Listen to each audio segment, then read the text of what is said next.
back to crypto surfing, and the big news end of January 2018 is that there's a big hack, bigger than Mt. Gox, the infamous scandal. And so today's topic is about crypto security. You have to secure your cryptocurrency, whatever you have, Bitcoin, Ethereum. You got to put it offline. The only way to do it in a way that is not at risk is to put it in cold storage unit. And so let's just quickly, look over this news. There's an article on Coincheck. Coincheck is an exchange in Japan, and they lost for the NEM cryptocurrency, which is one of the top 10. They lost over $400 million, and some sources say closer to $533 million, compared to Mt. Gox's $340 million. And so there's a lot of money that was hacked. The other crypto coins were not affected. It was just this NEM cryptocurrency. But still, it's a large amount. And so that just brings the topic of security right up front. And so the security, the cold storage unit that we've been recommending is the Ledger Nano S, and we have a link on the site. They have different models. The one that we recommend is Ledger Nano S. We have not tried the other ones, but basically the way it works, it's kind of like a USB stick, and there's like a one end of the cable is a mini USB kind of connector, and the other one is like a standard USB connector that goes right into any laptop. And the device itself is kind of like a digital device with a display that's got two buttons. That's it, only two buttons, and those two buttons let you kind of set and enter different applications and set your PIN code and enter your device. So when you set up your device, you're going to set a PIN code, and so it's kind of like an ATM PIN code. You could set it for I think it's actually, you could be 4, 5, 6, 7, or 8 digits, and you have a left button, a right button, and you just kind of change the numbers, and whenever you're ready, you press the two buttons together. So those two buttons can let you kind of do pretty much everything you need to do on that device. Now, in order to make this cold storage USB kind of device to work, you need to go to Google Chrome. You gotta search for Ledger Wallet Bitcoin Chrome on your Chrome browser, and the other ones would be Ledger Wallet Ethereum. So it's like different apps for different coins. There's other ones too. I haven't looked into those. I've only looked into Bitcoin and Ethereum Ledger wallets, and you have to install an extension for both. So once you install the extension, it'll show up kind of right next to your Google Drive, YouTube, Google Slides, Gmail, all your icons.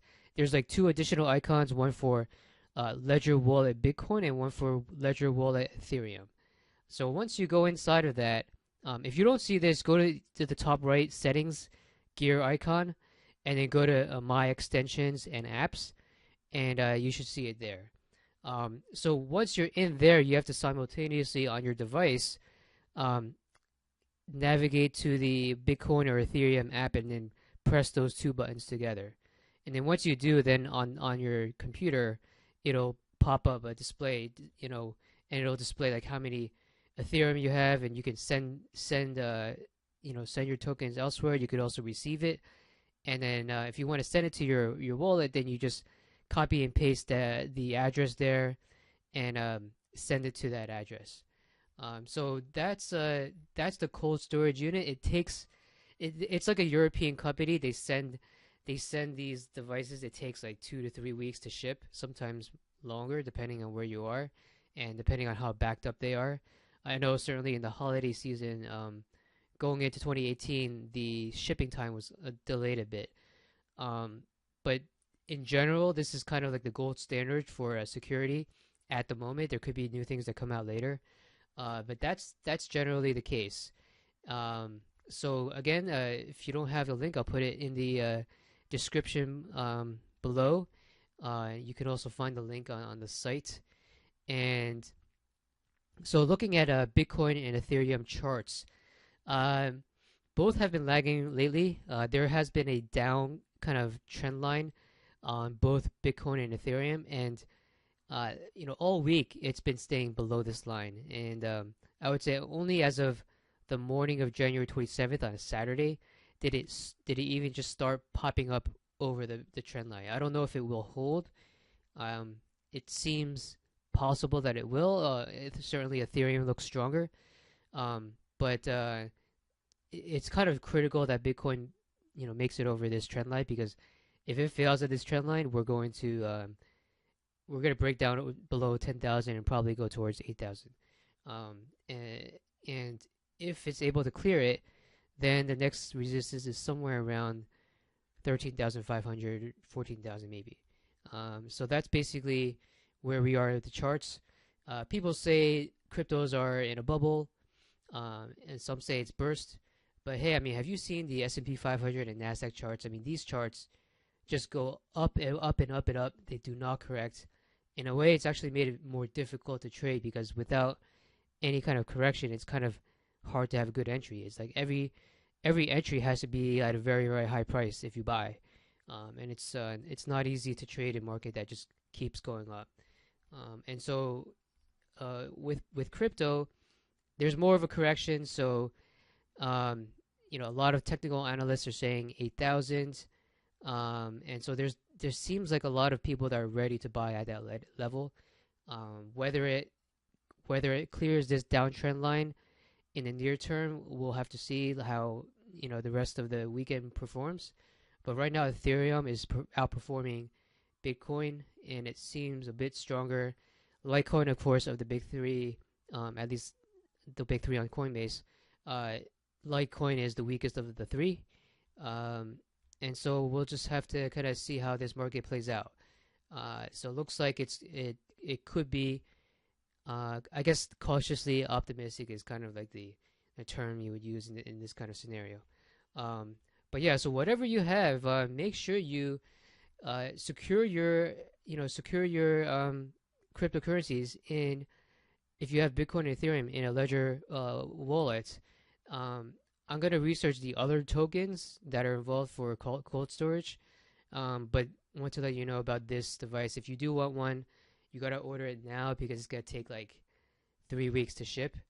And who knows, that you're exposing yourself to potential security risks. And of course, if you haven't already done so, in Coinbase, they have a vault. So if you go to vault.coinbase.com, you could set up a wallet that's like extra layer of security. So with that extra layer of security, you cannot kind of buy and sell and move money in and out of it quickly, because you got to wait like, I forgot how many days, 3 to 5 days, for example, maybe 7 days.